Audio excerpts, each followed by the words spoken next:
I think it's time we ask ourselves if we still know the freedoms that were intended for us by the Founding Fathers. They seem to be in full-scale retreat from spending cuts and are talking about raising people's taxes again. And I have only one thing to say to the tax increasers. Go ahead, make my day. If we lose freedom here, there's no place to escape to. This is the last stand on earth. Those who would trade our freedom for security have embarked on this downward course. Whether we believe in our capacity for self-government or whether we abandon the American Revolution and confess that a little intellectual elite in a far distant capital can plan our lives for us better than we can plan them ourselves. Conduit News Radio with Paul Harrell is on now. Here we go. Welcome, ladies and gentlemen. Thanks so much for being with us today. My name is Paul. You found the intersection of conservative ideas and reality. We're building a liberty machine here. Thank you so much. Telephone number 870-275-9799. We have a great show for you. Coming up to the bottom of this hour, we're going to be talking with fellow talk radio host Gary S. Goldman. Remember when Beto, how are you supposed to say it? Can you believe that Beto O'Rourke is an Irish American? Isn't he like a second, third, or fourth generation Irish American? I think he is basically posing as a Hispanic presidential candidate. It's unbelievable. Anyway, Beto O'Rourke did say he was going to confiscate our guns. I don't know. It's kind of old news, but I mean, it's still outrageous that we have somebody running as a Democrat. They're saying that, yes, it's exactly what would happen. We're going to come and take your guns. What are the implications there? What do you think? Feel free to sound off on that one, by the way, facebook.com/Conduit News. Anyway, Gary's from Boston. He does a show on WCRN in Boston. So we'll talk to him coming up at the bottom of this hour. Then we've got the president of the Family Council, Jerry Cox, who will be on the show an hour from then at 7:33. I want to talk about a few things. There's a headline in the Arkansas Democrat-Gazette over the weekend that says women who are getting abortions can you say that? Women are can we agree that it's women that get pregnant, right? I didn't think there was any such thing as gender. I guess, you know what, I have male genitalia, so I just need to be quiet on this one. But then again, does that even matter? I thought it was just a social construct, so maybe I can have an opinion on abortion. I'm confused. I don't know what the left wants me to think. I just know they want me to agree with them. So there's a story saying that women who are getting abortions are leaving the state to do it. They're leaving Arkansas to do it. And it's kind of a strange story because, you know, there's a lot of people in eastern Arkansas that are going to go to Memphis for their abortions anyway, and they have been for a long time because it may be closer than driving to Little Rock. But here's the thing. I kind of felt like the story was meant to be like a negative, like, oh, women are having to go out of state. Well, that's a good thing. Congratulations. Like, let me be the first to say, yes. We as a state are pro-life, and we as a state would probably agree with this, that we want to make it harder for you to kill your child. Yes, so a little bit longer of drive gives you a little bit longer time to think about what you're doing, and God willing, you will choose life. So yes, let me be the first to say, if you want an abortion here in Arkansas, we would rather you do it outside our state if you're going to do it. We do want to make it harder for you to kill your child. Absolutely. In this state, we do. We're going to talk to Family Council President Jerry Cox about that, as well as this growing national story that is so underreported right now with the admission. I think it's so hilarious. Yes, I think it's funny that the left goes after the two people who secretly videotape, the STEM Express CEO talking about selling baby body parts or wanting to acquire baby body parts. I think it's funny that the government goes after the people who took the video, not the people who are selling baby body parts, not the people who are profiting, who are saying that a dead child is worth more when we can divvy up their body parts than they are alive. No, we're not going to go after that person or the Planned Parenthood, they're trafficking in the body parts of dead babies. Think about that. Can you believe I'm that's the truth? It sounds so weird to even come out of my mouth. We're not going to go after them. We're going to go after the people who exposed it. Go after the people who exposed the trafficking in dead baby body parts. And in doing so, in the court, more information comes out about just how barbaric these people are. Meaning giving these research companies live heart tissue, delivering these children, and I don't mean that as a pun, but handing over these children with their body parts still intact, and then their organs are removed. And we want to claim that we're evolved and progressive and we don't have the same tendencies and the same, barbarism that the Mayans or the Aztecs had. I mean, come on. This is the same thing. Then you've got Bernie Sanders saying that in order to control the weather, we need to have more abortions because of population control. That sounds very familiar to me. If you look across human history. But no, we're different now. The human heart's different. It's changed. We're able to perfect ourselves with laws that we pass. No. It's disgusting. Anyway, we'll talk more about that at 7:33. Didn't mean to get off on a soapbox there. But I mean, if you're going to get off on a soapbox, the story about trafficking in dead baby body parts, I think that's the one that, would be acceptable to talk about a little bit more. The president was in Fayetteville last night. No, not Fayetteville, Arkansas. Fayetteville, North Carolina, where he was rallying. There's a special election today because there was some fraud back in 2018. In this election, there was fraud between this Democrat and Republican. The Republican's name is Dan Bishop, and the Democrat's name is Dan McCready. And they never could certify the election. They wouldn't certify it. And so now they're having this special election, which is, this is, by the way, this was actually what special elections should be for, Jonesboro. This is what special elections are supposed to be for. Like, we had trouble seating a representative in Congress. We have to do it over because there was fraud. Okay. Like, this is what special elections are for. By the way, more on that in a minute. So the president told a crowd in Fayetteville, North Carolina, this is from John Binder, that Democrat congressional candidate Dan McCready's support for sanctuary cities is disloyalty to American citizens. What do you think about that? I mean, we do have the Democrat Party that are saying not only Medicare for all, which would take away, admittedly, I mean, the candidates are admitting they would try to take away 150 million Americans' health insurance policies, so we get into a single-payer system, okay? Oh, and by the way, your insurance companies they may say that they're not, but they'll be fine with this. The insurance company executives will be absorbed into the newly made Department of Health. That's where this has been going for a long time. The insurance companies, in many ways, their greed is pushing us toward a single-payer healthcare system.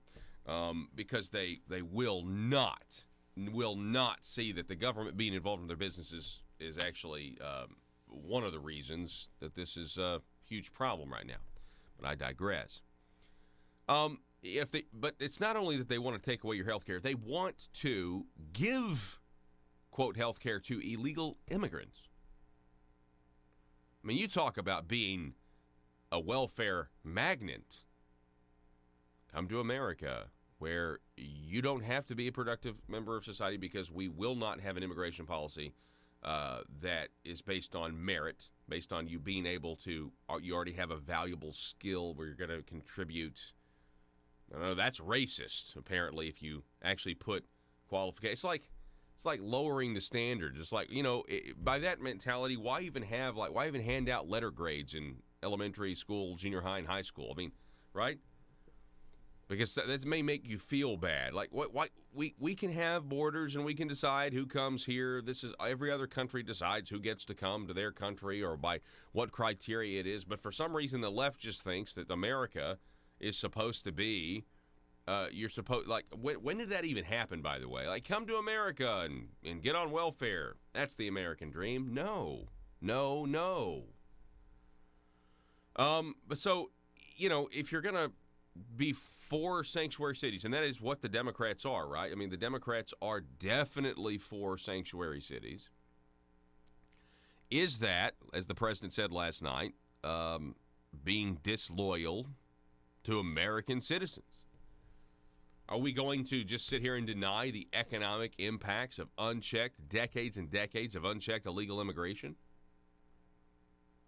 I mean, you can't really deny. I mean, there is no economic argument where you would say it's good for the people who are already living here, who are voting for how they want to be governed. And then, of course, you have the concept that illegal aliens may be voting. Come on, maybe they are voting in some circumstances. There's no question. Look at the amount of blue states that give illegal immigrants driver's licenses. You're telling me that they're not voting? You're telling me there's not one, two? It's an epidemic in all likelihood. Yeah. So, I mean, we'll see what happens. A lot of people are saying this is a test for 2020. Well, you know what I think? I mean, if Dan Bishop beats this Democrat, Dan McCready, today in North Carolina, I think it will only be because of the fact that middle-of-the-road independents have seen how the Democrat Party has governed since 2018. They have seen what the squad has done. They see how the Democrats won't denounce anti-Semitism in their own party. They've seen all of this. They've seen how a giant portion of them want to impeach. They see how AOC and her wacky statements, and just frankly, lack of life experience. I mean, she didn't even know what a garbage disposal was. I mean, that's really kind of all you need to know. I mean, if you're like, oh, what's this, a garbage disposal in my Washington? Yeah, I get it. In New York, people don't have those. But, what a disconnect. Anyway, so they've seen all of this, and I think they're kind of like, yeah. I mean, I said this back in 2018, when the Democrat and let's be also clear, there's no collusion. The Mueller report's out. I mean, there's a lot of arguments to be made that the reason that the Democrats took back the House in the first place was because the media had more and more people convinced that Donald Trump was a KGB agent. Well, that's there are more people that know that is baloney today than there were who voted in 2018. So it'll be interesting to see. I mean, I don't know how it's going to shake out at all. And who knows? I mean, allegedly there was fraud last time. There could be fraud this time. I mean, that could happen in any election. But we'll wait and see what happens there in North Carolina. It should be very interesting. I'm interested. I'm also interested to see what happens in Jonesboro today. Jonesboro's having a special election today. It's the last day to vote. So early voting ended yesterday with, I think, just over 6,000 people who participated in early voting. That 6,000 people represents 17%, according to the Jonesboro Sun. They reported this morning that 17% voter turnout so far in early voting. Now, that's interesting, because that is 2 points below the average voter turnout for special elections, according to the Arkansas Center for Research and Economics, from 1981 to 2018. Across the entire state of Arkansas, the average is a 19% voter turnout for special elections. And when you are at that 19%, there's a 76% chance that your tax increase proposal is going to be voted past. 6,000 people. I was saying yesterday that the more people that turn out, the worse it would be for the people that want it to pass. But as of right now, the low voter turnout and high pass rate statistic, again, from 1981 to 2018, is still holding right there in those parameters. Now, it is Election Day. There are more polling places that will be open throughout the city of Jonesboro. You guys know where your polling places are. Go. And apparently, it doesn't matter where your polling place is traditionally. If you have a Jonesboro address, go and vote, and you're registered, you're going to be able to vote at any of the polling places, is what the Jonesboro Sun reported today. So that's good news. Now, these numbers don't lie. A lot of people think that the very fact that they're having a special election is a reason to vote against it because it's not an emergency. But I just want you to look at these numbers again. If this were being held in a general election, the statistics say that the voter turnout wouldn't be 17%. It wouldn't be 19%. The statistics say the voter turnout would be an average of 44%, and that drops the pass rate from 76% down to 46%. So that means that there would be less than a 50% chance that this tax would pass if it was held in a general election. Now, this is where this is where I have kind of been camped the entire time. It is what it is, It's not an election year. Yes, as much as people, have been talking about this tax increase, you've seen it in the paper, you've seen it, you've seen the ads on television. There are still people in this community who are not going to go vote that would vote in a general. There are people in this community that don't even know this is going on. It is what it is. We'll see what happens on election. Now, it'll be interesting. I will be interested to see what the total voter turnout is this time tomorrow. Maybe it's gonna be huge. I don't know. But right now, voter turnout is at 17%. Will it? It's obviously going to go higher than that today. 6,000 people have voted in a town of, I don't know what the registered voters are, but the total population is well over 70,000. So, anyway, telephone number 870-275-9799. Go vote. Go vote. Go vote. Whether you're for it, whether you're against it, go vote so that we can try to have this idea, this concept we call American government, the consent of the governed. We'll be back in just a moment.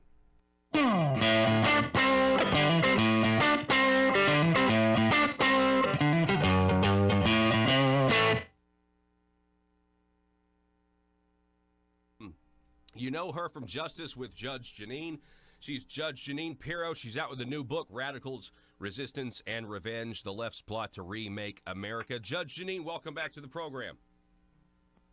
Well, it's great to be with you. How are you? I'm doing good. It's always great to have you on. We had you on last time for your last book, which was Liars, Leakers, and Liberals.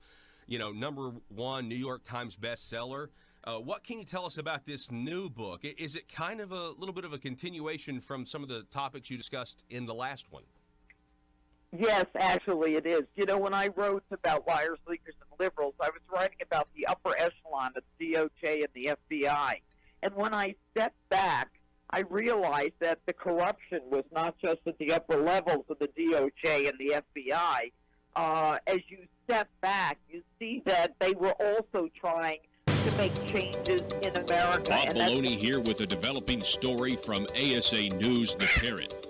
China is coming to Arkansas. We go live to the press conference where the Communist Chinese executive is addressing Arkansans for the first time. Let's listen into the translator. On behalf of the government of the People's Republic of China, we invite you to come and visit the newest named city in Arkansas, China, Delphia. We are very pleased to own an American city. Our communist government is proud to do business with the mediocre state of Arkansas. We are happy to take your money and your trees and send the profits back home. The Communist government of China was pleased to learn the taxpayers of Arkansas are excited to contribute their money with the hope, if you build it, one day jobs will come. We are excited to take your fields of capitalism and turn them into fields of communism, where every Arkansan has nightly dreams of Mao. China is looking forward to our investment of $1 billion in what is now called Arkansas. We see this as an investment in our future, and that future will be called New Beijing. Chinese investment will make Arkansas a great place for jobs, as the People's Republic of China will succeed where the Soviets failed. As we build our roots deep in Arkansas, we are thrilled with the potential new ideas and advancement we will share with our people back home. Soon we will have the world's largest runway in the South China Sea, and we thank Arkansas for contributing to our noble cause. In closing, once we make China great again, all of you will see the glory of the revolution of Mao. And Arkansas, whatever you do, please never call the FBI. Paul Harrell, parody.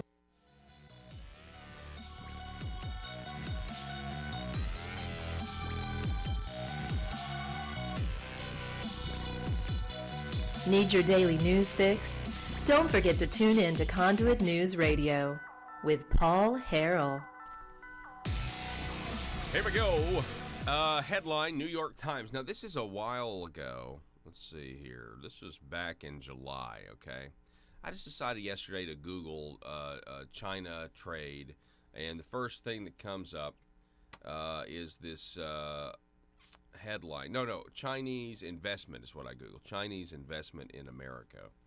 And the first article that comes up is a New York Times article from July of this year that says Chinese money in the United States dries up as trade war drags on.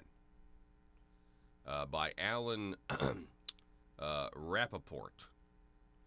Growing distrust between the United States and China has slowed the once steady flow of Chinese cash into America, with Chinese investment plummeting by nearly 90% since President Trump took office.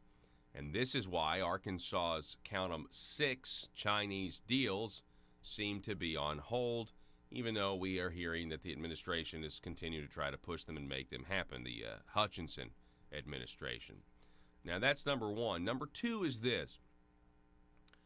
If the flow of Chinese cash, and as we've talked about, before the Chinese come into any country, they grease the politicians.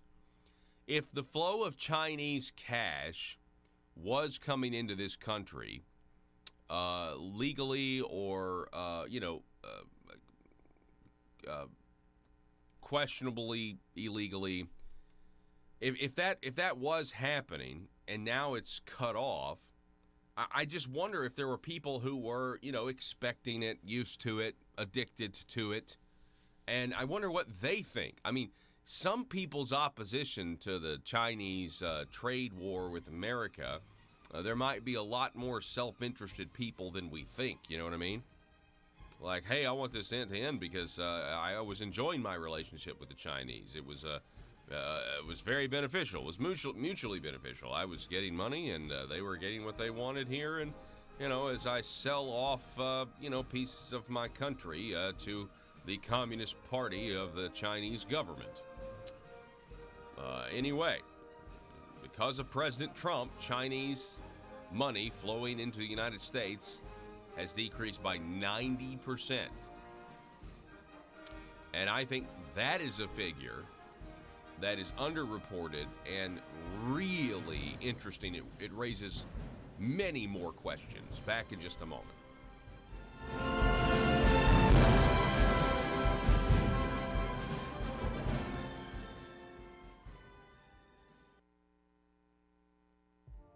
Hi, folks. I'd like to tell you about Conduit for Commerce. Conduit for Commerce is an Arkansas-focused nonprofit organization which receives no government funding. Its core beliefs are economic freedom, individual liberty, and limited government. Conduit for Commerce believes those principles are foundational to all individual freedoms and promotes these principles by educating Arkansans and your elected state officials concerning good government policies that will create a better life for all Arkansans.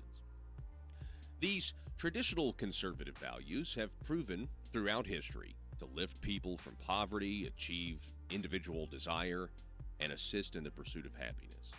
Conduit for Commerce operates on the basic belief that these principles and ideals of the American founding are worth conserving and renewing at each generation, especially today.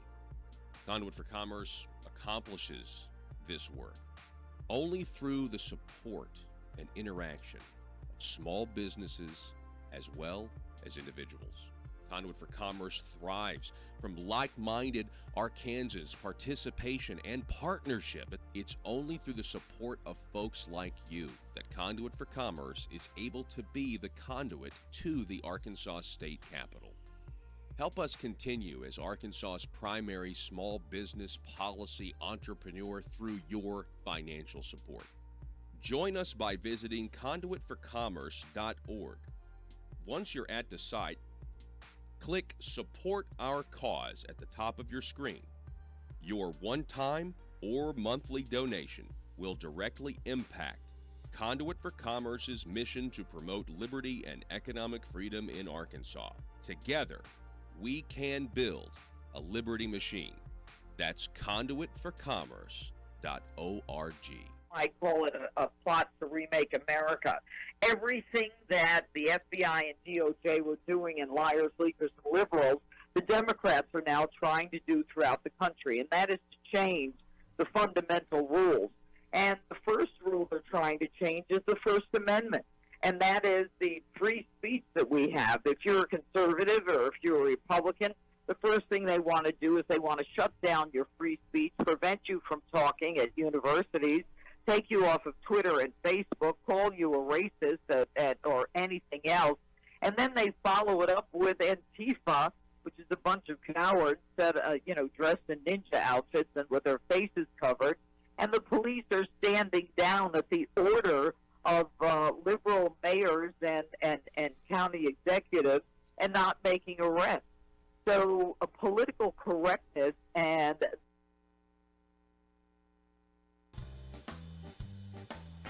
exposing the truth and everything the Marble Palace establishment keep trying to cover up.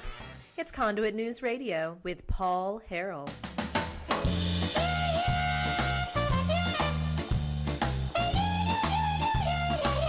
Here we go. Welcome back, ladies and gentlemen. Hey, folks. He is nationally recognized. He's the host of a show called Business, Politics, and Lifestyles. It's a weekly talk radio program. It airs on WCRN 830 in Metro Boston, Massachusetts. His name is Gary S. Goldman. Gary, welcome back, sir. How are you this morning? Well, I'm doing great. How are you doing this morning? I'm doing pretty good. Hey, did you catch any of that Donald Trump rally in North Carolina last night on TV? Yes, I did. I caught bits and pieces of it. Me too. I mean, I was kind of a bits and pieces guy as well. But, this is going to be kind of an interesting day today to see if the Republican can, hold on and keep that district. I think that district's been red since sometime in the 60s. And, a lot of people say it's a test for 2020. What do you think? Yeah, I mean, we hear that so often, Mm-hmm. One particular race is a test for 2020. Look, I'm hoping they hold on to it. Should they not hold on to it, I really don't think that's going to tell us a lot about what's going on in 2020. I think, this race, 2020 will come down right to toward the end, and the dynamics of the whole 2020 presidential race is going to change, I think, almost daily.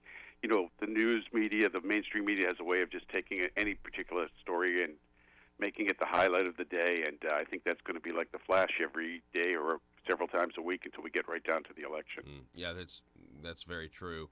Last week, Beto O'Rourke, he said he wanted a mandatory gun buy back. Interesting how the government thinks they could buy back what they never owned in the first place. What are your thoughts? Well, first of all, O'Rourke and many on the left, the new phenomena is to, choose and use your words to manipulate what you're trying to achieve. And let's face it, it's not a buyback, it's a confiscation. And I'm not advocating anything, but a confiscation of guns in this country would result in one thing, a revolution. It's never going to happen. And Paul, the problem is they never look at the real problem. And some of that goes to the right as well. We have these horrific mass shooting incidents, and it's constant knee-jerk reaction. Let's grab the guns without looking at, many of the problems that are out there that we have to deal with. But this would be horrific. Look at Beto O'Rourke. I'm not sure what he's still doing in this race and the debate process, but that's a discussion for another day. But that would be about the worst thing that could happen. And the American people love their guns, and rightfully so. They have the right to their guns, and this is never going to happen. I think that you're right about that, but I'm curious. I live in Arkansas. You live in Boston. Now, I got a feeling your fellow Bostonians would be a little bit, I don't know, I feel like they'd give up their guns easier. And I don't mean to insult, I just feel like they'd give up their guns easier. What are your thoughts? You know what, I think when we split we have to start splitting Massachusetts up into some pieces. When you're right in the metro Boston, the immediate Boston and the suburbs, that we like to call the suburbs around Boston, I totally agree with you. As we go further and further west into the metro areas and western part of the state, there are a lot of gun lovers here. I actually go to some places where they sell guns just to talk to the owners and get a feel what's going on. And they tell me sales are up, people want training, people are out to get their licenses because they're afraid of what may happen. But the very staunch liberals in around the city of Boston, they don't see any need for guns. And when the funny part is, Paul, when something happens, the first person that solves the problem is either an officer with a gun, or we had a situation about a year ago in a restaurant where there was a guy stabbing people, and there was a gentleman in there with a gun that stopped the situation from getting any worse than it was.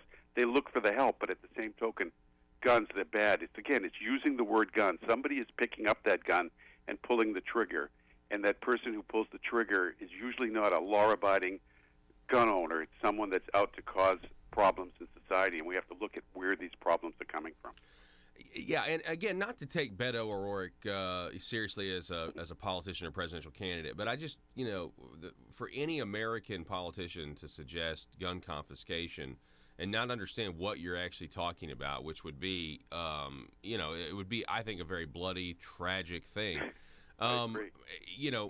But let's say that somebody did try to do this. I mean, this is the left's goal. They do want to take away our guns eventually, obviously. We've got to take them at their word. So I would want to, and I would like to get your thoughts on this, Gary. I think local law enforcement, sheriffs, you're seeing sheriffs and others that are now saying, you know what, this is now a Second Amendment sanctuary zone. We will not accept gun control measures. I will not enforce them. I mean, I think that now needs to be a test when, your local sheriff is running, because that would be a way to keep the order. If you had entire branches of local law enforcement, if the federal government ever did try to confiscate weapons, saying, no, we will not confiscate our citizens' guns. I agree. And look, that's only going to strengthen the position of those that want to keep their guns. It's telling the federal government, it's making a statement to the federal government, look, we are not going to tolerate this. We're not going to institute laws that are unconstitutional. Paul, to some degree, it's the reverse of what's going on with sanctuary cities. What are the left saying? Mayors and select people or government officials, we want a sanctuary zone, and they're throwing that out at the federal government, sort of testing them on this. This would be the sheriff saying, look, we're not going to follow that law. We're not going to allow you to come in and confiscate our guns.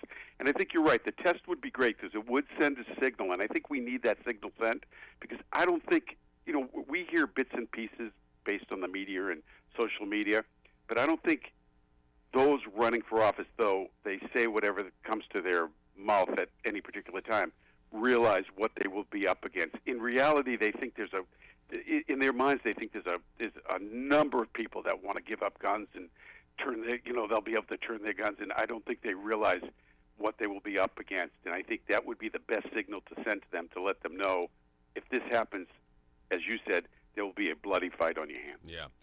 We're talking once again with Gary S. Goldman. He is a host of Business, Politics, and Lifestyles in the Boston, Massachusetts metro area. You mentioned sanctuary cities. That is another key policy that the Democrat Party seems to be supporting. They also are supporting this Medicare for all that would get rid of, think of 150 million private health plans. But they also want to pay, and they want to cover illegal immigrants or illegal aliens who they want to give them free health care. And there are some Democrats. I saw that Rahm Emanuel, Mr. Never Let a Crisis Go to Waste, he even came out and said, this is, for a Democrat primary, this is not good. I mean, they're not going to be able to recover if they're all taking the position to give health care to illegal immigrants. I have more people call my show and say to me, my husband and I have worked our whole lives. We're trying to get ready to retire. We can't afford our health care, and for numerous reasons, it could be a number of different reasons, and yet the government wants to give this to people that have entered this country illegal, that have not even contributed to the system. Again, I think if they look at, if the Democrats want to keep going with this type of policy, they are never going to have any traction come 2020, come election time. It's a horrible, horrible, thought process to think that sanctuary cities, Paul, are bad enough. What you talk to here in Massachusetts, they'll tell you, I'll confront a senator and they will tell me, no, we don't have a sanctuary state. Well, they may have not signed a law that says they have a sanctuary state, but the state operates as a sanctuary state. Cities and towns are running out of money just trying to deal with those that they're giving benefits to on a regular basis, whether it's housing and it may be some medical benefits. You open that gate up, number one, we're going to have people trying to get through the border as quickly as they can because they want our great American healthcare system. And secondly, the cities and towns and the government's going to go broke. We cannot operate an economy giving that type of benefit away. We're struggling now. It's only going to get worse. And I think we do, hopefully President Trump, we do have to really start looking at the numbers, the deficits, the cost. And I think if you can tell the people in dollars and cents what these programs cost, that's one of your best weapons. Hearing it is frustrating enough. The dollar and cent part of what it's costing you under your taxes is bad enough. And I even have liberal friends of mine that will tell me, look, the party's gone too far to the left. I'm not saying I'm going to vote for Donald J. Trump, but it's going too far for the left. And for some reason, this group of candidates, all they want to do is outdo each other. They don't care what the people are saying. This is true. And, if the president wins re-election in 2020, I think it will be safe to say that one of the reasons he did is because the Democrats took back control in 2018. Because they essentially, we're in the middle of their 2 years of reminding us of just how crazy the left has become, right? Yeah, they're reminding us that they're in office. They don't do anything for the people. All they do is look with their head backwards, trying to see which investigation they can start or impeach the president. They don't care what comes out that may, need attention. They don't want anything to do with helping the American people. I'm convinced of that. They want to keep going further to the left with these programs that if they'd sit down for 5 minutes, they'd figure out that they're not doable and the American people really don't want them. You really have to wonder, who is running the party? I know it's not Nancy Pelosi at this point. Yeah. I think she's lost total control of what's going on. And to think that the quote-unquote squad, a group of freshman congresswomen, have that much control of your party, what does that say about the party in general, Paul? Yeah, that's a really, really good point. Gary S. Goldman, I got another question for you. Go ahead. And I'm curious, so you're being in Boston, and obviously, with the Boston Marathon bombing, you guys are no stranger to terrorist attacks. The president, though, had a scheduled meeting with the Taliban and Afghani president, trying to figure out a way to get peace over there and let's end U.S. involvement in Afghanistan. He canceled it because of what they did. But then the media, and the left, they are outraged Do you buy their outrage? No, I don't buy their outrage for one moment. First of all, I would rather have him negotiating in our. First of all, Camp David has always been a place where negotiations like this take place, number one. Number two is I'd rather have knowing the president's in a safe zone when he's doing these negotiations. And let's face it, during negotiations like that, there's a way to manipulate what's going on if it's on our soil. Paul, think about this. They're screaming about the president bringing the Taliban and the Afghani president into a room at Camp David when President Barack Obama brought the Muslim Brotherhood into the White House. And the Muslim Brotherhood, in my opinion, had blood on their hands, a lot of blood on their hands. So it's okay for what the past administration did. Anything this president wants to do or tries to do to look, we've got to get out of Afghanistan. We've got to figure out how to do this. This is absolutely absurd. And he's trying to do that. But anything he does, they're going to go after. They will not talk about things that Barack Obama did. Now, again, Muslim Brotherhood used to sit at the table on a regular basis in the White House. I'm still a little concerned about that. Actually, a lot concerned about that. And the left and the media are going to spin this like Donald Trump is some villain for trying to put an end to a war that we've been in way too long. Well, and I agree with you. And to further that, I mean, the media, we know, has an agenda. And one of their agendas has been to point out that America is in an endless war. It's been to point out that, we need to bring our troops home, right? I mean, that's been their agenda for a long time. I mean, since George W. Bush. Right. And yet now you'd think, based on their outrage, that they want to do the war again. I mean, let's send more troops over there. Yeah, anything that the president wants, they'll want the opposite of it. And as you said, they've been harping on the television, on mainstream media has been harping. We got to get out of Afghanistan. This is the endless war, the endless war. So we start, negotiating. And look at it. You don't want to negotiate it with the devil, but sometimes you have to. You have to put an end to this thing. And now they're finding fault with the way it's done, or maybe we need to. I heard a commentator yesterday, I forgot which was one of the MSNBC or CNN, saying maybe we need to send troops back in there to put a stop to the Taliban. Are you kidding me? There's no win. It's not a winful situation over there. The only way to do this is negotiate and get the heck out of there, and that's what Donald Trump's trying to do. And look at I totally believe the president has a mindset for negotiation, and he knows what he's doing. And sometimes time is of the essence. Unfortunately, nobody wants to give him the time that he needs. They just want to pick him apart on a regular basis. You're right about that. And I think what the president needs to do is he needs to come out and he needs to just talk about endless wars, trying to pull us out, because that is something bipartisan. I mean, the Democrats can change and the media can change and flip-flop, but I think the people in general still agree that we don't want to go to war in the Middle East, for 30 years, right? Right. So if he'll just get on that message, I think it'll be, very, very popular. Gary S. Goldman, it's always great to have you on, talk to you, sir. Best of luck to you, and I can't wait to do it again soon. Thank you. Have a great day. All righty. Gary S. Goldman, everybody. This video will be up at conduitnews.com later in the day. Check it out. Subscribe to YouTube. Click the little bell to receive notifications. We'll be back in just a moment. I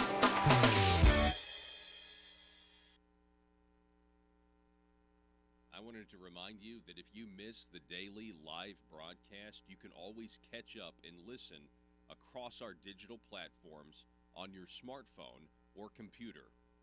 First, you can watch the show on Facebook.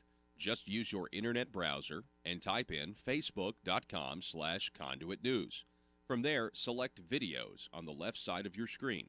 From there, you can watch the full 2-hour show each day or select specific interviews you want to watch. Another place you can watch the show is on YouTube. Just use your internet browser and type in youtube.com. Then, in the search bar, search for Conduit News. Select the Conduit News page as it appears. While here, be sure to hit the subscribe button and click the little bell to receive notifications when new videos are ready. From YouTube, you can also watch every live show daily and all the interviews I have with guests. More options are available at our website, conduitnews.com. Select Conduit News Radio with Paul Harrell tab. From here, you can watch each day's show live or watch old episodes and interviews. You can also catch audio-only versions of the show right here on this page of the website.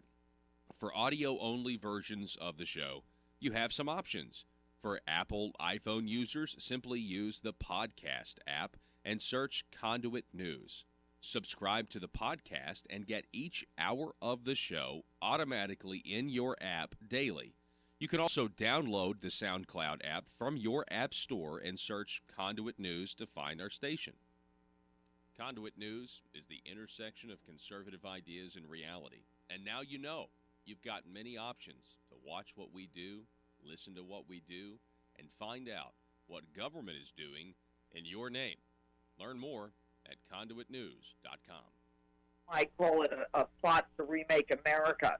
Everything that the FBI and DOJ were doing in liars, leakers, and liberals, the Democrats are now trying to do throughout the country, and that is to change the fundamental rules. And the first rule they're trying to change is the First Amendment, and that is the free speech that we have. If you're a conservative or if you're a Republican, the first thing they want to do is they want to shut down your free speech, prevent you from talking at universities, take you off of Twitter and Facebook, call you a racist or anything else, and then they follow it up with Antifa, which is a bunch of cowards that dressed in ninja outfits and with their faces covered, and the police are standing down at the order of liberal mayors and county executives and not making arrests. So political correctness and their inability to accept our free speech is creating... Determined to drain the swamp in Little Rock, it's Conduit News Radio with Paul Harrell.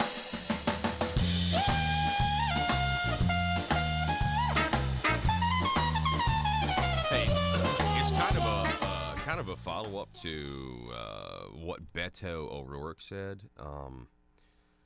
Talking about mandatory gun buyback program, which is confiscation. Hake Breen from the Daily Wire writes about Congressman Thomas Massey.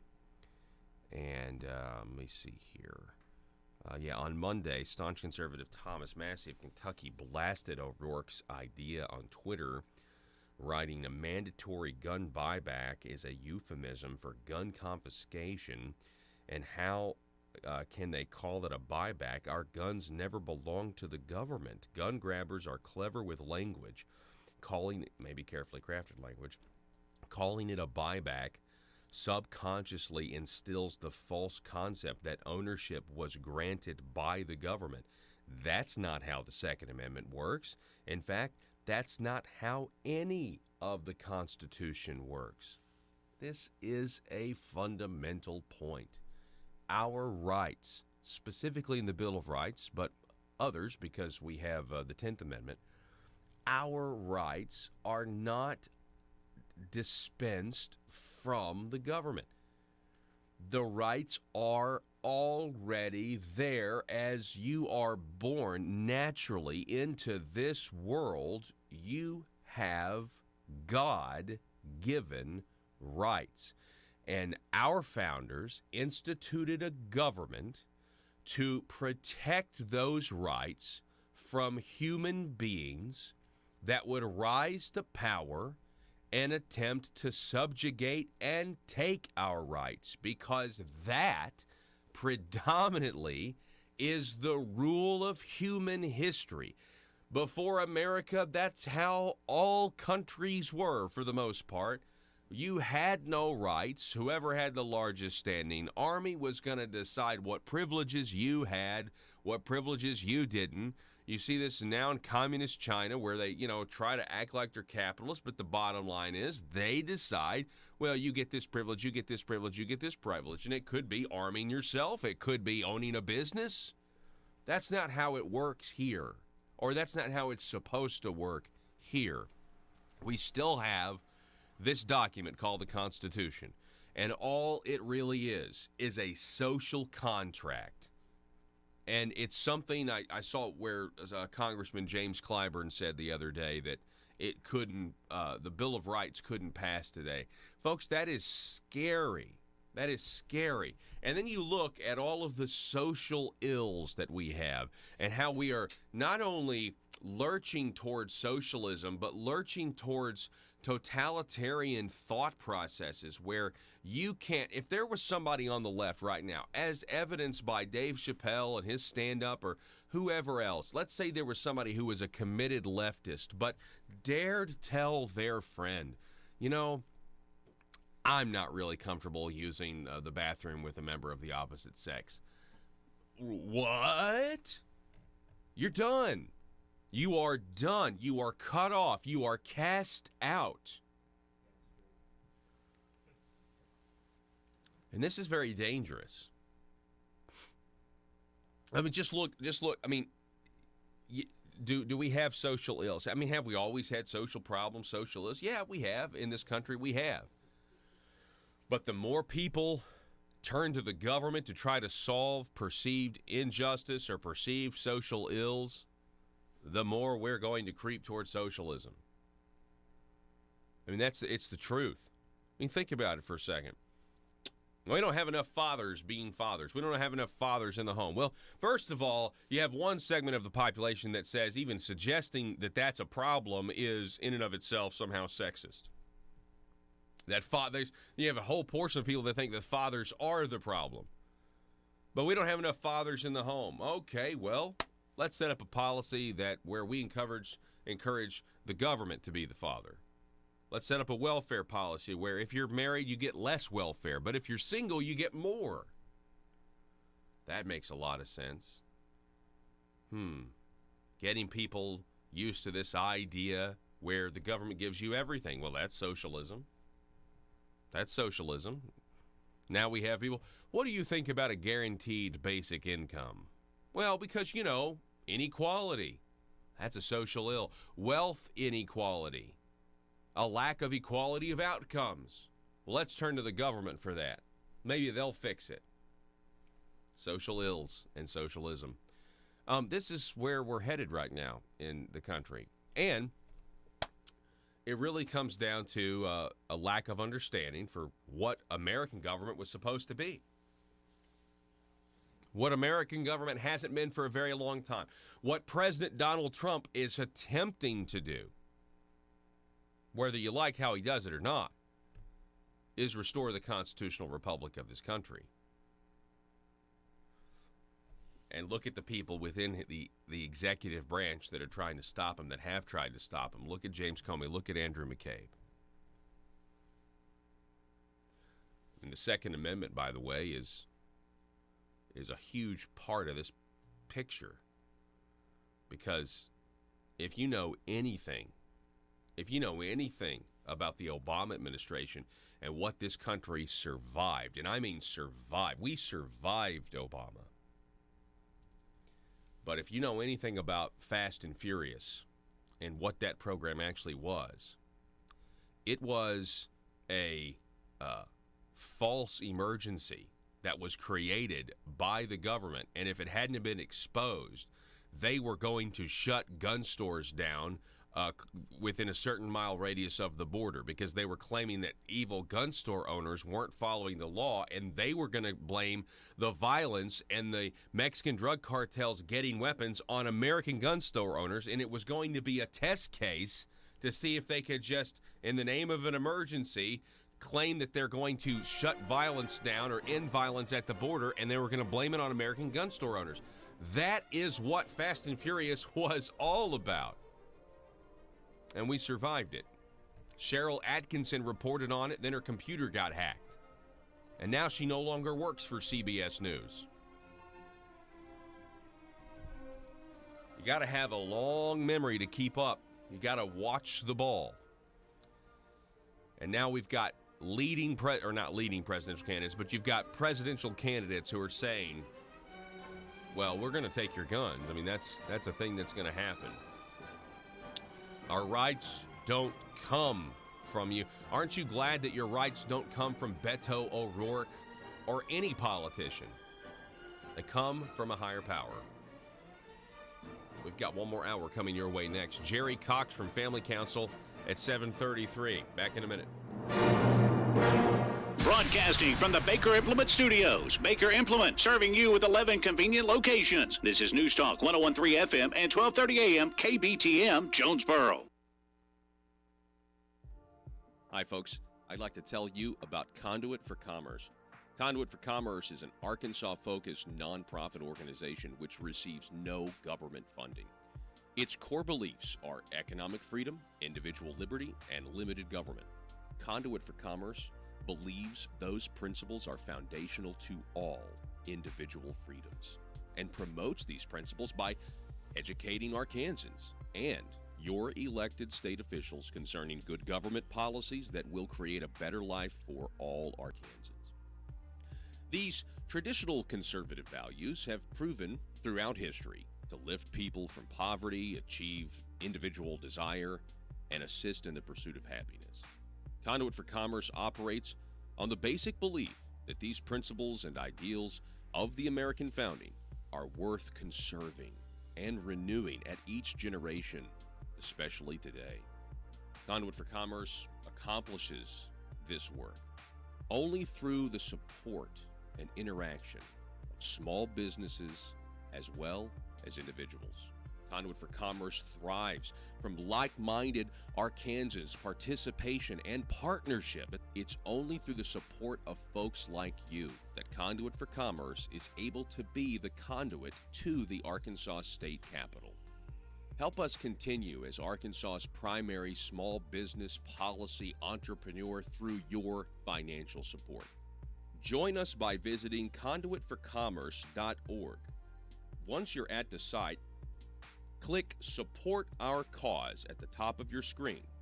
Your one-time or monthly donation will directly impact Conduit for Commerce's mission to promote liberty and economic freedom in Arkansas. Together, we can build a liberty machine. That's conduitforcommerce.org.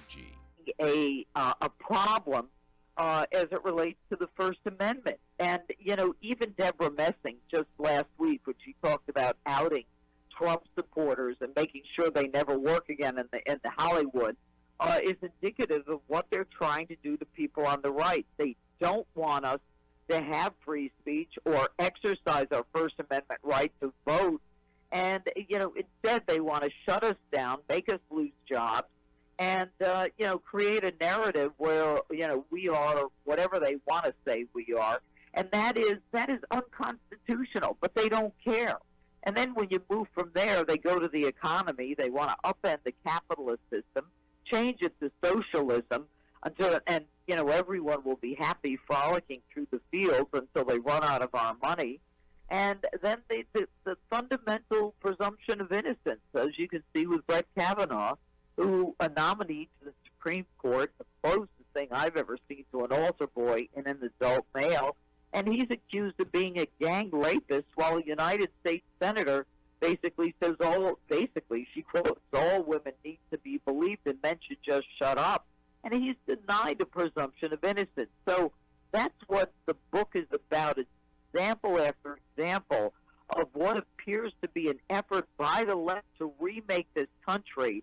And I go chapter and verse with you know, from illegal immigration to the effects that it has on our economy, and the fact that many of the Democrats, most of them, in fact, want illegals to vote. And yes, they're doing it right now by giving them driver's licenses, which is a point of identification that can be used to vote. Yeah, and you know, they also want to give illegal immigrants free health care. You know, what's interesting, there's even people on the left now that are starting to kind of be like, you know what, I don't think the Democrats can win on open borders and free health care for illegals. Well, you know, the saddest part of it is, you know, they're talking in California about people in California paying for the health care of illegals, for Medicare for all illegals, and then paying for their own health care. I mean, at some point, Americans, I don't care if you're left wing or not, are going to say, wait a minute, if I'm working and I can barely afford my health care and I have to pay for illegals who are here, you know, without the rules to come here, as opposed to that whole line of legal immigrants who waited in line, who took their turn and waited for a visa, hired a lawyer, learned American history, swore allegiance to this country.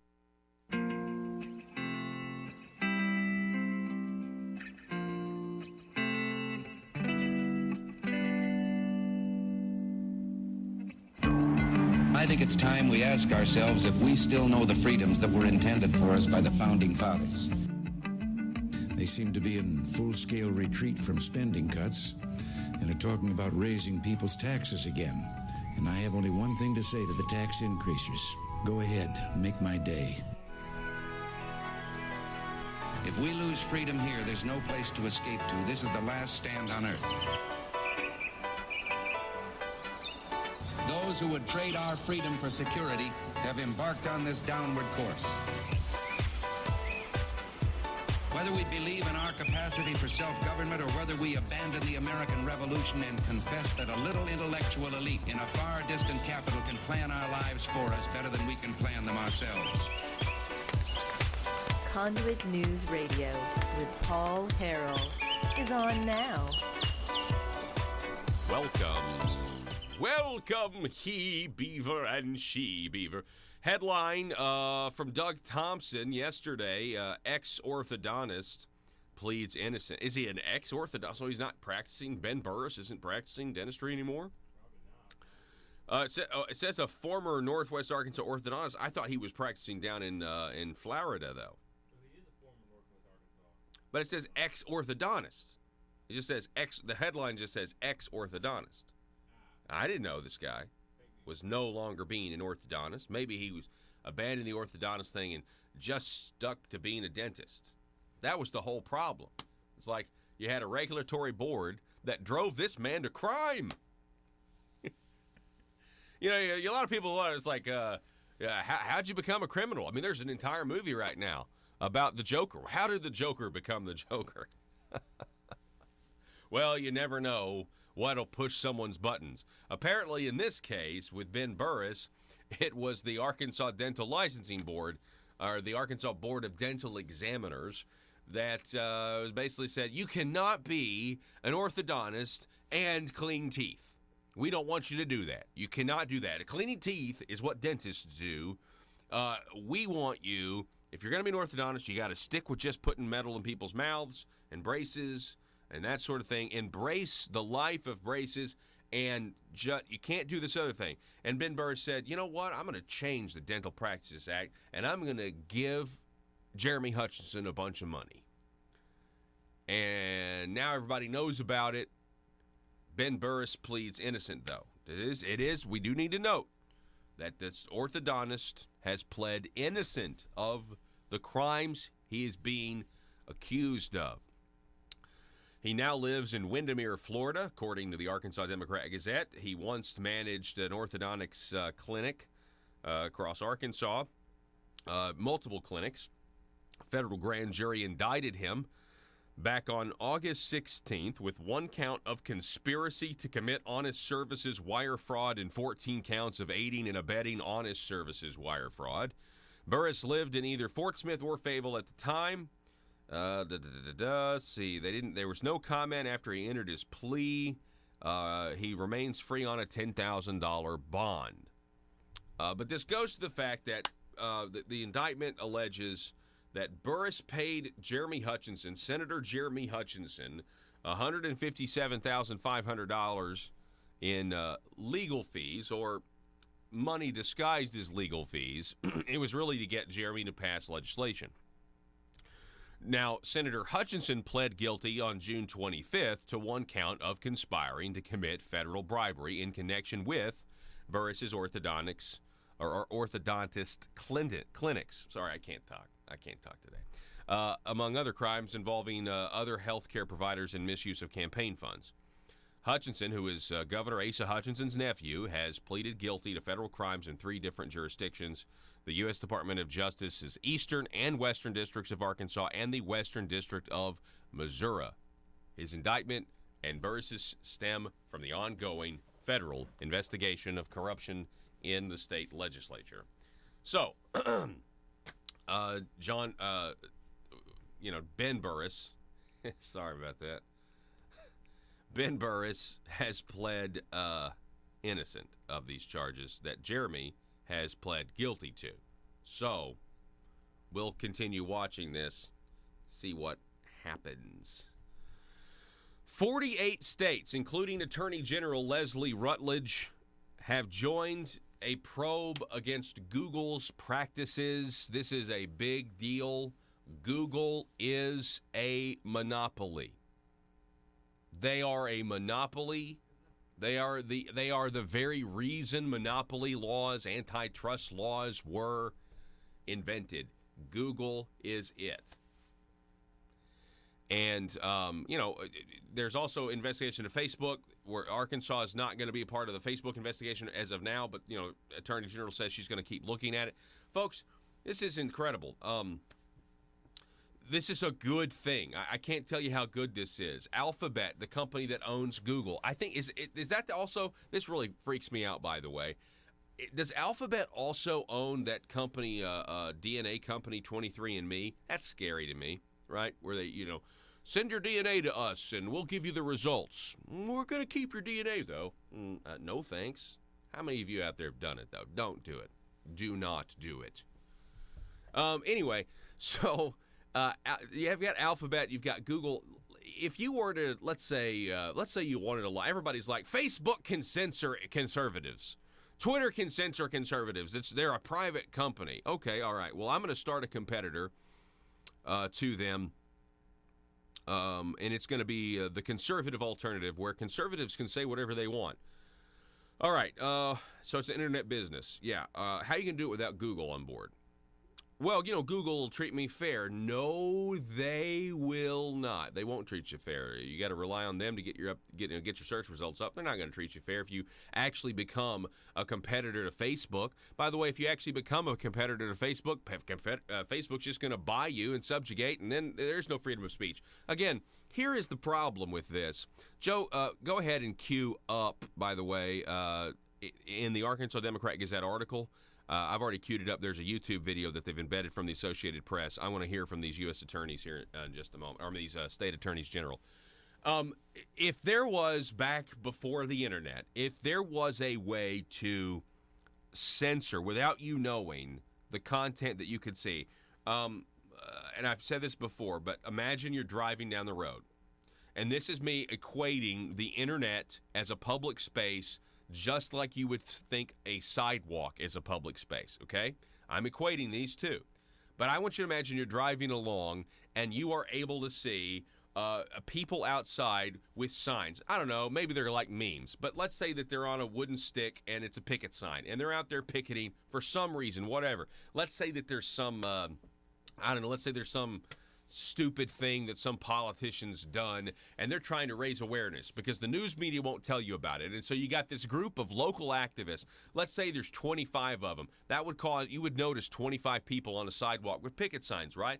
And you're driving by the busiest intersection in town, and you see these people, and you kind of are at the light, you're stopping, and all of a sudden you find out that this politician has done this. And here's the proof. And let's say they're also people, they're handing out flyers and everything else. And you're like, wow. And that information spreads to you from the public sidewalk. And you actually know more about the truth, or you at least know this group of people thinks this is true. Maybe you don't believe it yet, but you think that this group of, you know that this group of people at least believes what they are saying on their signs to be true. Now I want you to imagine that somehow there was some wizard somewhere, or some, Gandalf-type wizard that is able, with the push of a button or the wave of a magic wand, while you're driving down your road at this intersection, to mute these people, to make them vanish. They're still there. They believe they're still there. They're still picketing, but they have become invisible. And no one can even see them. And people are passing by this busy intersection, and there's been some all-powerful force that has made these people invisible. Now, would you want that person to have that power? That's what we have right now with Google.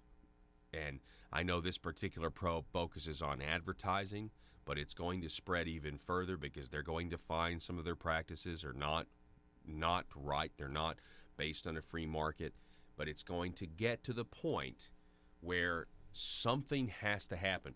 Americans need to have their data protected. We need to have more rights when it comes to the data that we're sharing with these companies, the things that they're doing to us that we don't even know, the perceived anonymity that you have on the internet, but you really don't. Many people perceive, by the way, sometimes, and I'm just going to say this, some people who are like, I don't know, I'm going to just focus on older men for a second, like the 50 or 60-year-olds, older men on Facebook.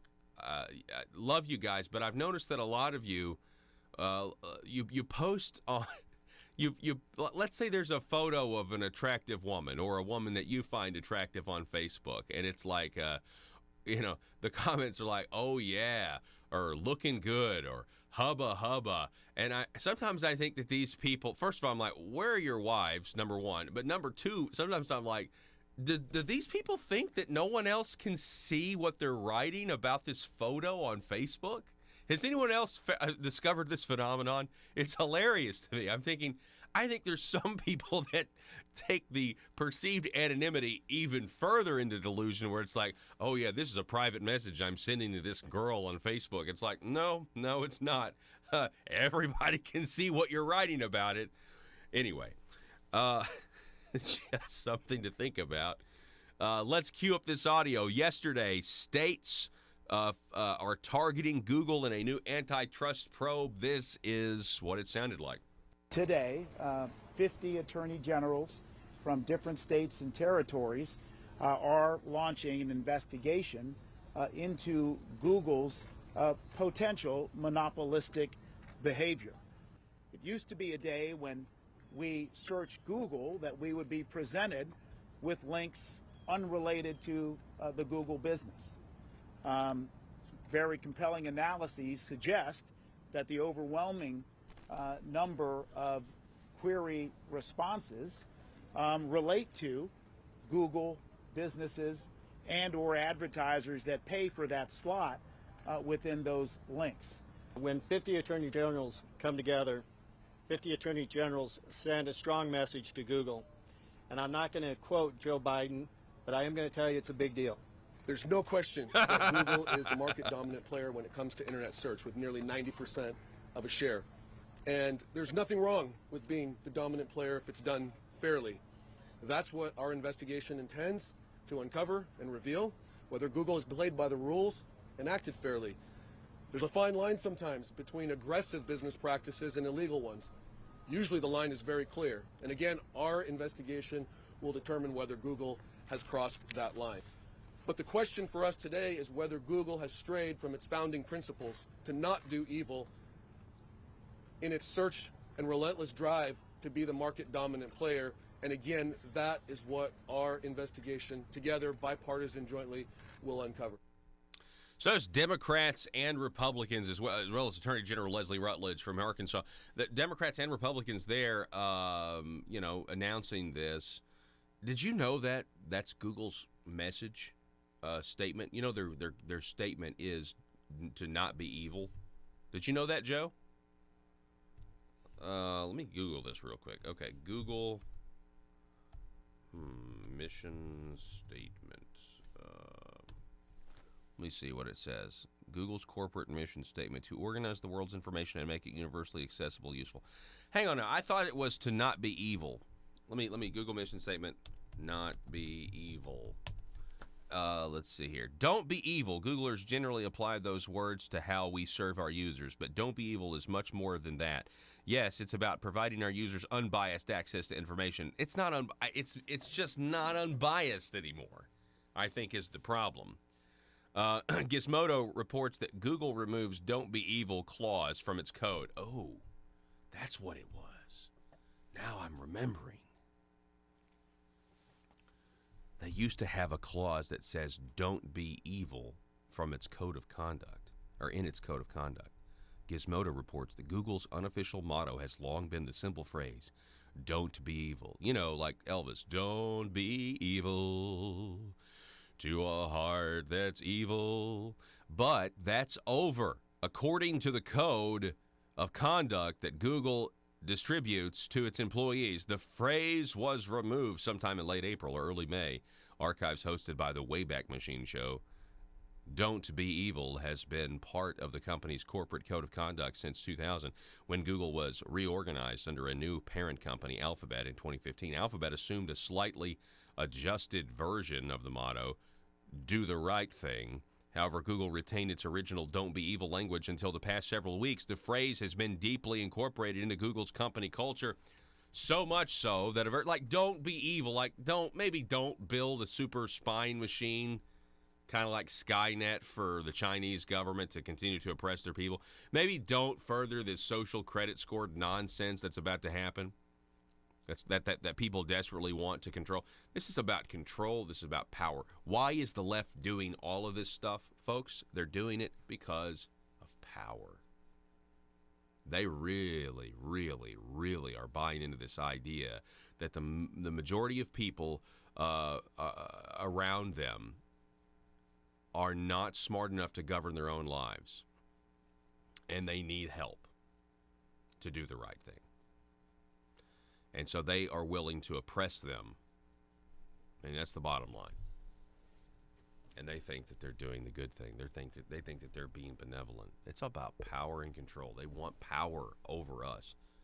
They don't trust you to do the right thing. They think that flyover countries, specifically all of those counties and states that voted for Trump, you know, when, I got to say this because I love to say this. Don't you love to say this? You know, remember when Donald Trump won the popular vote in Wisconsin?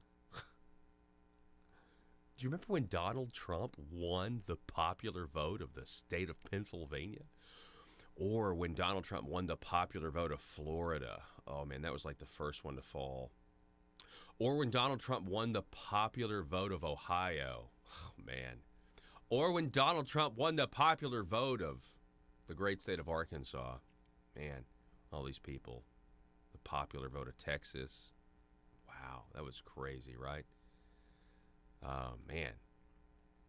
I just can't believe he won the popular votes of all those states. Many, many more. But he did. And this is this is another day we can be thankful that Hillary Clinton is not president of the United States. Because the Supreme Court would be a disaster. Religious freedom in this country would not be a thing. And you can take that one to the bank. It's the truth. We're going to take a break. Don't go anywhere.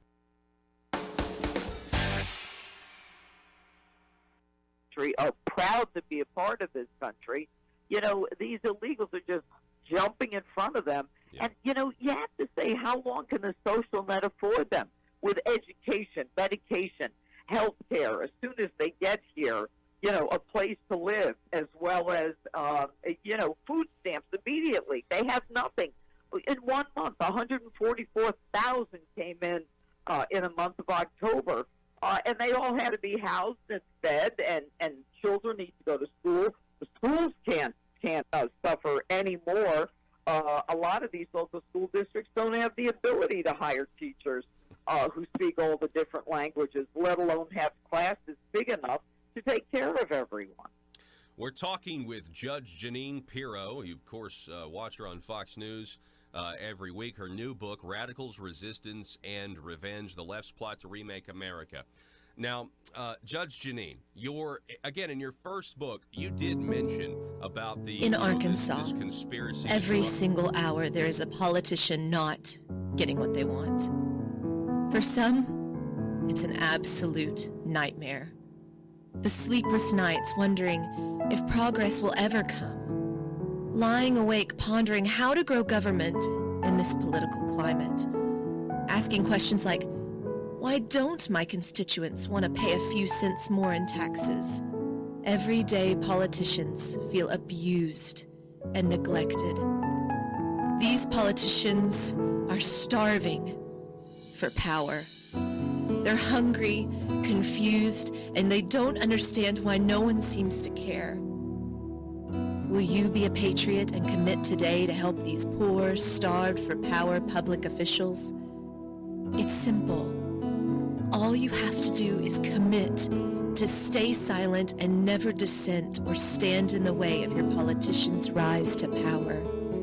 Never speak up or get engaged to stop the growth of government. By committing to these simple steps, you will ensure the life of your politician will be filled with contentment and the respect they are desperately seeking, as well as campaign contributions from lobbyists. This message brought to you by Aristocrats Serving Arkansas. PHP Parody.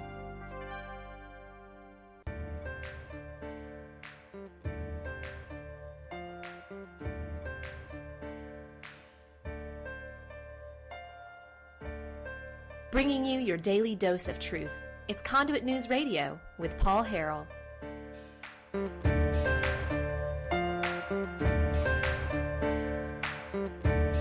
we go. All right, let's see. What do we got? We got Jerry Cox coming up at 7:33. We're going to talk about this abortion article that was in. Let's see here. It was in the Arkansas Democrat Gazette. Arkansans traveling for abortions, according to data. But speaking, let's say carefully crafted language. You want some carefully crafted language. You got nothing. You don't have to go very far. Look at Pete Buttigieg. He defends abortion, and you know, we talked about this on Friday. He came out and he was asked, "Are you a Christian? Do you believe that Jesus Christ is your Savior? Do you trust in him to forgive your sins?" And he said, "Yes, but I also believe that it's about what I do." So this is what we call faith plus works. That is what Joe Scarborough got him to admit. You know, he believes in faith plus works, which is not biblical Christianity. But it is what it is. He tried to, you know, they tried to tap dance around Scripture, and of course, you know, Pete Buttigieg is, you know, he's gay, so they obviously didn't go to any of those scriptures. And so, you know, it was interesting to see the media prop this politician up as somehow a position of moral authority on the Bible specifically. Kind of drives you nuts. But what about abortion? I mean, are you going to really ignore Jeremiah and other verses? I knew you before, you know, as I knit you in the womb. Well, Buttigieg defends abortion. This is from the National Review, by suggesting the Bible says that life actually doesn't begin until there's breath in the lungs. Pro-life people hold everybody in line with this one piece of doctrine about abortion, which is obviously a tough issue for a lot of people to think through morally. Then again, there's lots of parts of the Bible that talk about how life begins with breath. Even that is something that we can interpret differently. It seems like Pete Buttigieg thinks that the Bible contradicts itself. Newsflash, it doesn't. He goes on, no matter what you think about the cosmic question of how life begins, most Americans can get on board with the idea of, I might draw there, you might draw the line here. The most important thing is the person who should be drawing the line is the woman. No, absolutely not. But he does raise an interesting point. We are ants. We are foolish ants drawing lines in the sand. Well, it begins here, it begins here, it begins here, it begins here, it begins here. It's absolutely ridiculous. And it is a very sad thing. But hey, well, I guess I don't understand why Pete Buttigieg wouldn't at least, if we're going to just pick and choose and we're not going to take the Bible as a whole and we're just going to pick and choose, what about thou shalt not kill? We're going to just ignore that one? You know, I mean, I can play this game too. I mean, we can play this game too, Pete. Life begins at conception. Life begins at conception. Look up the word conception. For people to say life doesn't begin at conception. Oh, okay. All right. Well, I thought you guys were the pro-science people. All right. You go put a fertilized egg on Mars and let that rover find it. What's the headline going to be on the paper the next day? Life found on Mars. Life found on another planet. Sorry. There are people that are blind, and we need to pray for them. But there are a lot of people who hear this and think, yeah, that guy gets it. And I'm here to tell you, no, he doesn't.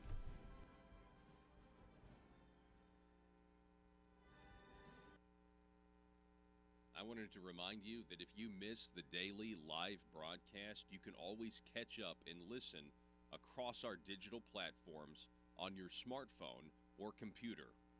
First, you can watch the show on Facebook. Just use your internet browser and type in facebook.com/Conduit News. From there, select videos on the left side of your screen. From there, you can watch the full 2-hour show each day or select specific interviews you want to watch. Another place you can watch the show is on YouTube. Just use your internet browser and type in youtube.com. Then, in the search bar, search for Conduit News. Select the Conduit News page as it appears. While here, be sure to hit the subscribe button and click the little bell to receive notifications when new videos are ready. From YouTube, you can also watch every live show daily and all the interviews I have with guests. More options are available at our website, conduitnews.com. Select Conduit News Radio with Paul Harrell tab. From here, you can watch each day's show live or watch old episodes and interviews. You can also catch audio-only versions of the show right here on this page of the website. For audio-only versions of the show, you have some options. For Apple iPhone users, simply use the podcast app and search Conduit News. Subscribe to the podcast and get each hour of the show automatically in your app daily. You can also download the SoundCloud app from your app store and search Conduit News to find our station. Conduit News is the intersection of conservative ideas and reality. And now you know. You've got many options to watch what we do, listen to what we do, and find out what government is doing in your name. Learn more at conduitnews.com. This bogus talking point, right?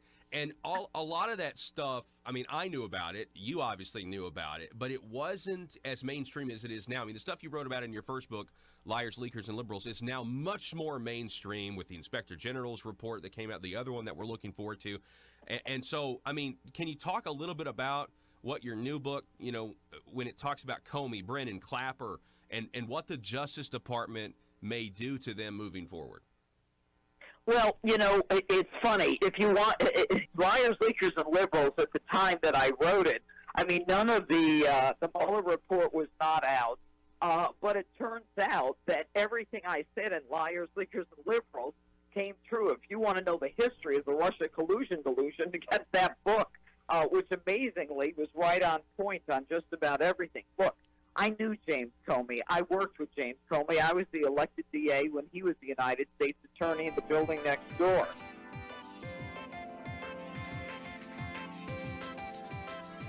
Conduit News Radio with Paul Harrell is building a liberty machine. Find out more at conduitnews.com.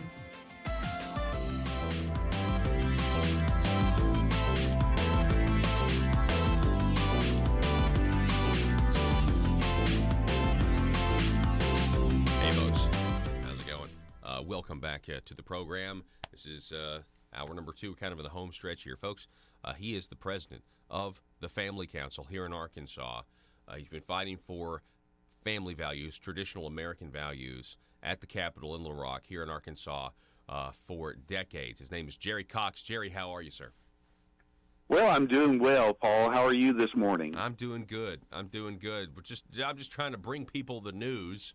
One of those stories from this weekend was this headline in the Gazette: Arkansans traveling for abortions, data shows. What were your thoughts on this? Well, first of all, people have always crossed state lines to have abortions. A lot of times it's because they don't want to be seen in an abortion facility in their hometown. And so that's always been the case. But I felt like that story was reaching to try to fulfill some sort of narrative that the person that wrote the story wanted to fulfill.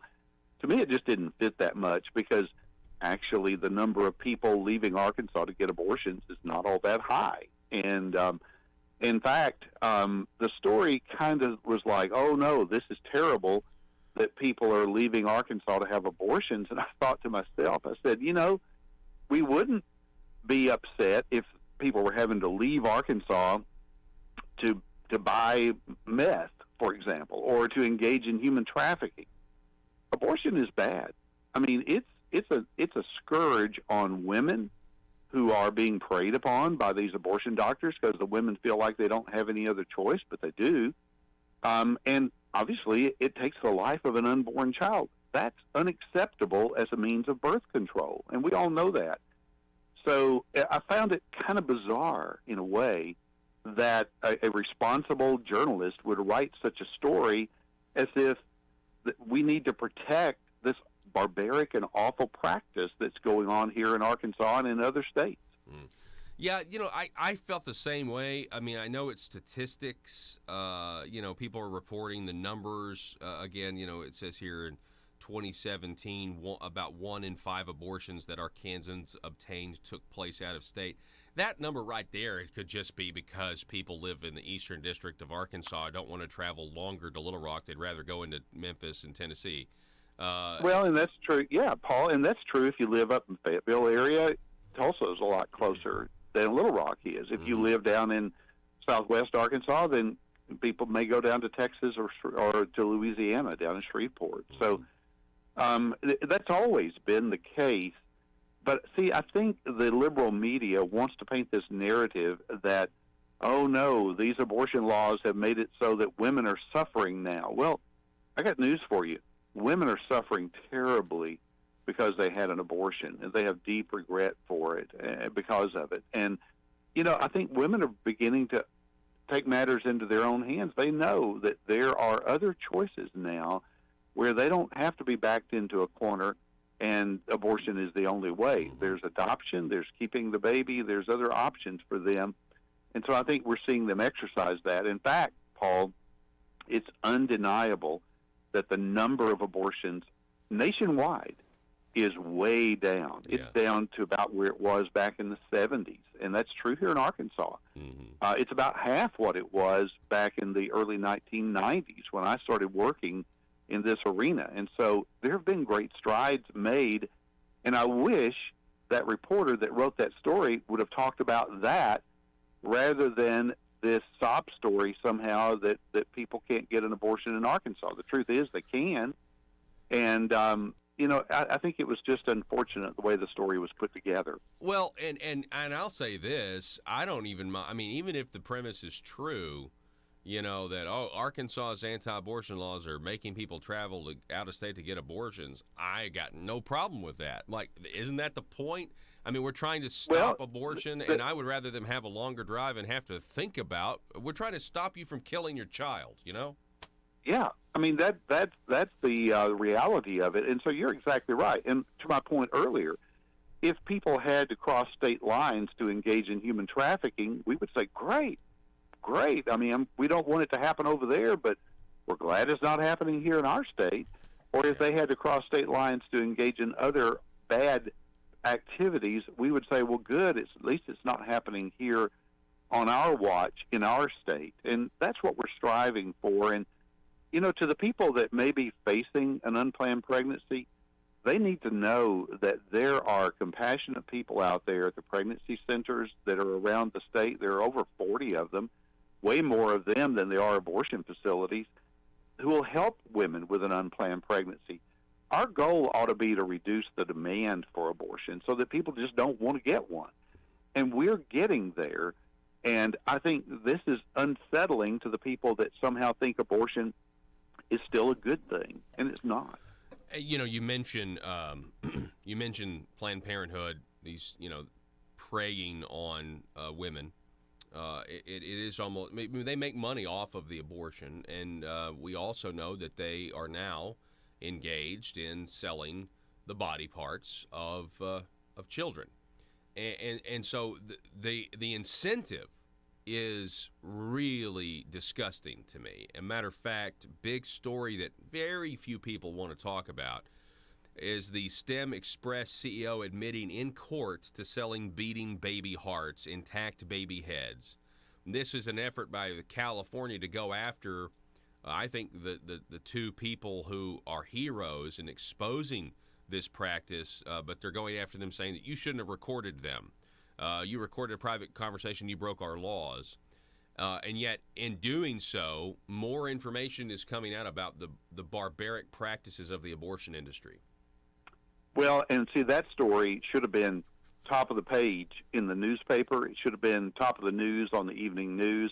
But you're right, Paul. It's buried back there. You have to search around on the internet to find it. But it's undeniable that STEM Express, Planned Parenthood, these outfits were and may still be trafficking in aborted baby parts. I mean, we're talking heads, hearts. It's awful what they were doing, and I applaud the people that put their reputation and their lives out there on the line to expose this stuff. And instead of cracking down on Planned Parenthood, people like California Attorney General Kamala Harris went after the good guys and trying to grind them into the dirt for exposing this awful thing. And again, that's the double standard that exists when it comes to abortion. If they were exposing any other evil in our society, they would be heralded as heroes, and they'd be on Good Morning America, and they would be celebrated. But not so with this. And that just shows you how upside down things are when it comes to this issue. I got to ask you one more thing. I don't know if you heard what Bernie Sanders said last week in the climate debate when he said that one of the ways to control climate change or control the weather is by controlling the population increase, and he mentioned abortion specifically as one of the ways you could control the population. To control the weather, mind you. Now, Jerry, listen, I mean, I know you've been around a long time, but it's getting to the point, I mean, I just don't, every time you think they can't go further, they go further, and it's evil. I mean, that is an evil idea. Well, Paul, you're right. I've been around for a while. In 1970, when I finished high school, they told us that the population explosion was going to create famines throughout the earth. Guess what? In most places on earth, we have an obesity problem now, and the world population has doubled since I finished high school.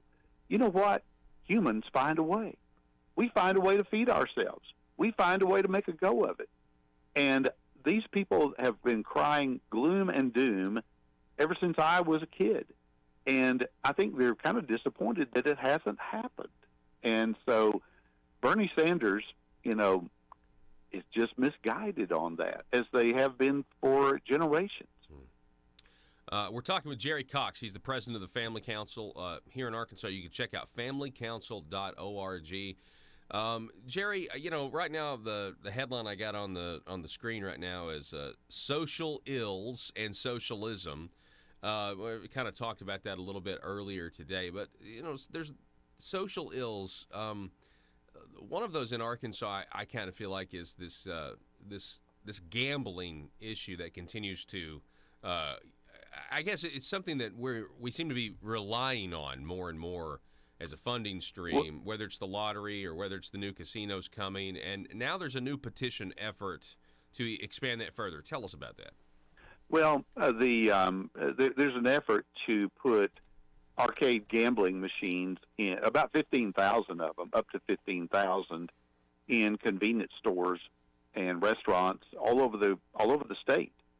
And so they could have up to 10 in each establishment. So imagine going into your corner convenience store and you got 10 gambling machines lined along the wall over there and a bunch of people over there gambling. It just creates all kinds of bad consequences, not to mention the people losing their money, but just the kind of people that are going to hang around there, especially late at night. And you combine that with alcohol sales and just other things going on, marijuana store down the street or whatever it is, and you just end up with just a seedy environment that affects the whole neighborhood.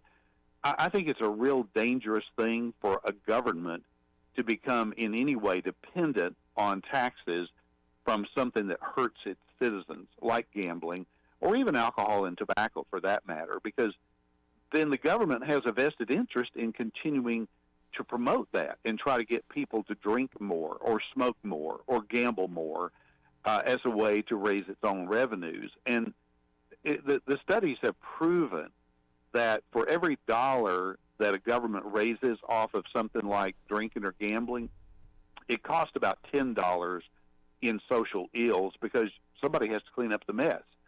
You have people that gamble away all their money, or people that drink and don't support their families, or all these other things. And while I know we would say it's a free country, yes, it is, but if I end up having to subsidize all that with my tax dollars, which we already do, then it costs me money every time that person gambles away their money or engages in some other harmful behavior that then I and you and other good taxpayers have to subsidize by giving them relief. And when they spend the money poorly or they spend the money on other things, you know, they come back to us and want more of the money, which drives us, you know, it really kind of drives us. I mean, especially if you think about the social ills, and then people look to the government to take care of that. Well, looking to the government means the government's looking to a tax base. So yeah, you know, so absolutely. it's this vicious cycle, yeah. and Francis Schaeffer, he, you know, in a nutshell, he kind of talked about this in his book, How Should We Then Live, as you know, you have an increasing immoral population, and define that however you will. The government will always come in and try to fix the problem. But immoral people always will get around the new ideas or the new laws or the new initiatives or the new programs, and so then the government comes with more programs or more restrictions, and then people get around those, and that's how you get just big government. It's how you get socialism, Absolutely. Quite frankly. Go ahead. Absolutely. If people will not restrain themselves, then the alternative is for big government to come in and impose its will upon the people. And that costs a lot of money in tax dollars, and it creates a huge loss of freedom on the part of the people. And that's exactly what we're looking at. I've said it many times. The ACLU and the secular people out here have been working for my entire lifetime to purge God and religion out of public life. And they've pretty well been successful at that, Paul. And look at what we have now. People wonder, well, why are people killing each other at Walmart? Why do we have all these broken families? Why do we have all these people that don't go to work and are on welfare? A lot of it is because we've purged the Judeo-Christian ethic out of our culture, and all that's left is this vacuum where people just do what they want to. And sometimes that's really dangerous and really ugly. Jerry Cox, my friend, it's always great to have you on. I look forward to doing it in the future. And tell everybody, familycouncil.org. Real quick, just kind of tell us what you guys have going on right now. Well, we're getting ready to do voter guides, believe it or not, because we have a really important primary election coming up early next year, but we have to get out and survey the candidates this fall and find out where they stand on these important issues so that we can tell people. I think an informed voter is a really good thing and a really dangerous thing to the establishment politicians. And so we want to inform people about where these candidates really stand on the important issues. Jerry, I appreciate it, sir. Have a great day, and we'll do this again soon. Sounds good. Thanks. All righty, folks. Jerry Cox, president of Family Council. Find out more, familycouncil.org. We're going to reset, take a break, and be back in just a moment.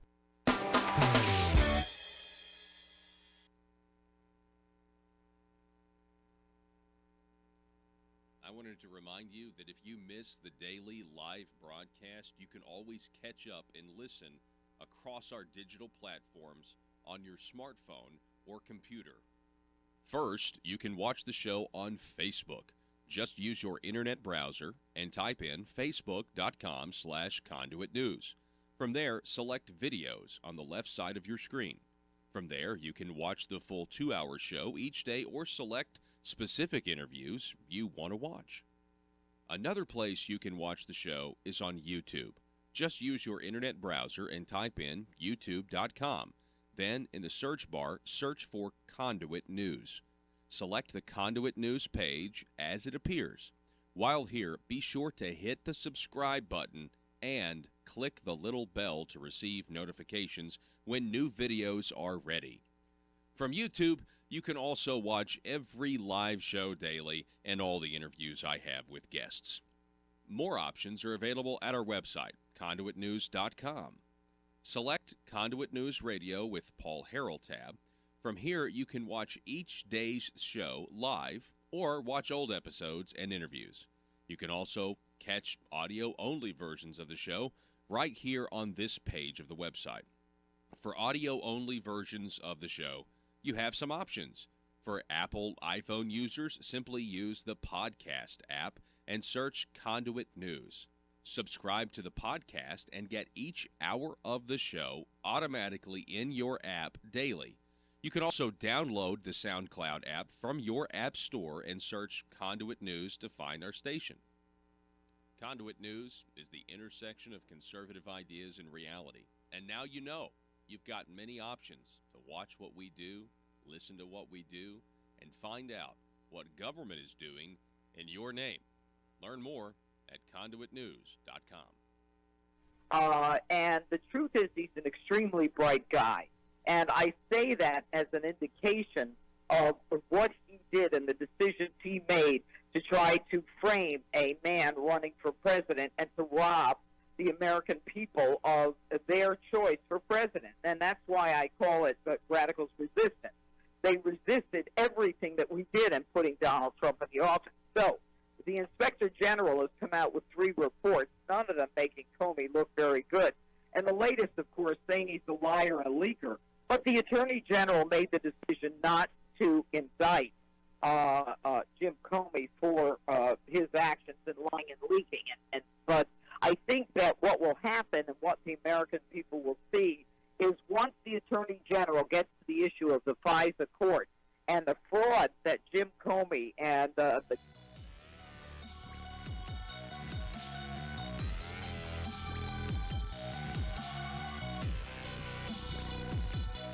Need your daily news fix? Don't forget to tune in to Conduit News Radio with Paul Harrell. Here we go, folks. Welcome, 870-275-9799. That's the telephone number. You can call or text that number really any time, not just during the program, but I mean any time during the day. If you think about something, feel free. We have had a pretty eventful show. Had a great interview with Gary S. Goldman. I thought this was interesting. I told you about this last hour about the Chinese money. Back in July, the New York Times wrote a piece on how Chinese money in the United States has dried up as the trade war has dragged on. And we talked about, the Chinese potentially paying politicians to get what they want here in America. We've talked about Peter Schweizer's, but we've talked about what the Chinese do when they go into other governments besides the U.S., and we've asked the question, if they pay off the politicians in Mozambique, why wouldn't we assume they'd try to do the same thing here in Arkansas? Also considering we have plenty of politicians. We have plenty of politicians that are willing to be, to take extra money. I mean, it's in the paper today, reminding us about Jeremy Hutchinson and Ben Burris. Roby Brock, Talk Business and Politics. The I don't know, what would you call Roby? The liberal, the moderate liberal? I don't know. State Chamber CEO headline: China tariffs a long game. Now this is interesting because this is Randy Zook. Randy Zook is the head of the State Chamber of Commerce, and these are some of his quotes about the China trade war. Quote, "This is a long game. We're not going to get this done in the next 6 or 12 months. We may see progress, and boy, I hope we do.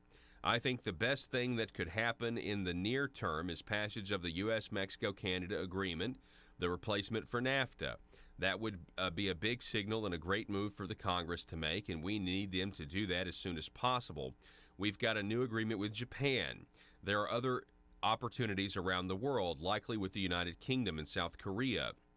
I don't know a different weapon or technique you could have used to move it in a way that would make them come to the table. So it probably has worked out to be pretty good, talking about the China trade war. And there are some realignments in supply chains all over the world that are taking place as a result of this. I think long term they're going to be more favorable to the United States and to the U.S. consumer, talking about China. Randy Zook here making some good points. I mean, I just call up like I see him. Now, I mean, other times, I may disagree when Randy Zook, in the past, Randy Zook has said this about Common Core and, well, just listen. Because I've been up here in the legislature when folks were rattling around and screaming bloody murder, and I can't help my kid with their homework. Well, they shouldn't be helping their kid with the homework in the first place. You know, that's a teacher's job. All right. That's my opinion. Stop. All right. So, yeah, they shouldn't be helping their kid with the homework in the first place. I may disagree when he says things like that. But then when he says things like this, I'm like, oh, okay. I might disagree with Randy Zook on his version of economic development. Which involves giving taxpayer money away to private business. But at least on this trade stuff, he seems to be kind of in Trump's camp on this, which I think is a good thing. Because we're talking about the president, man, he's trying to change these long-standing problems that everybody's talked about for decades, but no one's done anything about. And the other one would be illegal immigration, okay? And he mentioned that. Let's see. Talking about illegal immigrants. He said, quote, absolutely. He was asked about the raids, the ICE raids at the businesses in Mississippi. Quote, they were clearly out on the fringe of abusing the system, but a working, accurate E-Verify system to make sure that the Social Security number you put down is indeed yours and not somebody who's been gone for a while or somebody already still in the economy would go a long way to give employers the tool they need to have some reasonable level of certainty that you're okay to put to work. Talking about illegal immigration in general, Randy Zook saying, I think the root of it is political. It's not economic, it's political. Well, there clearly is an economic impact to having unchecked illegal immigration, and it results directly in the wages of Americans, a middle class. It results in a shrinking middle class for sure. But anyway, that again, that was Talk Business and Politics had that interview Roby Brock did of the state chamber, or the head of the state chamber of Commerce, Randy Zook. Now, back to China, though. The elephant in the room. At this point, I don't know how. At this point, I don't know how you can't bring up the fact that if you're going to talk about the China trade war, you're going to have to talk about Asa Hutchinson and Arkansas and the 6 Chinese deals. At some point, you got to. I don't see how you can have the discussion without bringing this giant issue up.